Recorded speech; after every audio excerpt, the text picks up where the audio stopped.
did a video a couple days ago talking about Steve Bannon. Now, he has to report by July 1st to begin his 4-month prison sentence for contempt of Congress for defying a congressional subpoena.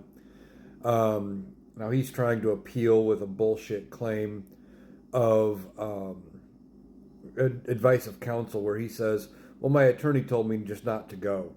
And that's obviously bullshit. No attorney worth their law degree would ever tell you to defy a congressional subpoena. And if they did, you should refer them to the bar and they would probably lose their license. But we're hearing now he was hoping to go to Club Fed, which is what they call this super low security prison camp setup, which is very cushy, very minimal security, which is usually reserved for like super white collar crime, like what he like this, where he didn't follow a subpoena. It's not all nonviolent offenders.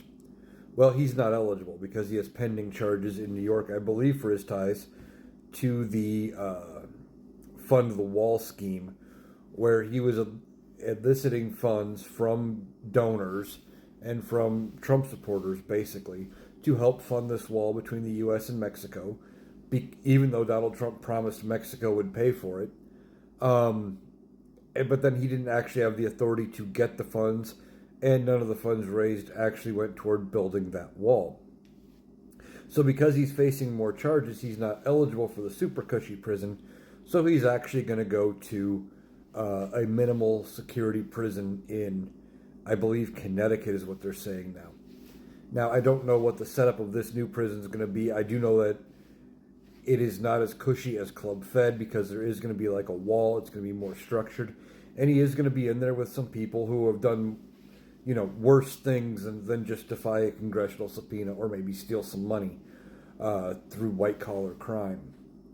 But he's trying to argue to keep himself out of prison. And one of his arguments is, well, I'm a right-wing, podcaster. I'm a voice for the people on the right. They need my message through election season. And it doesn't sound like that's going anywhere.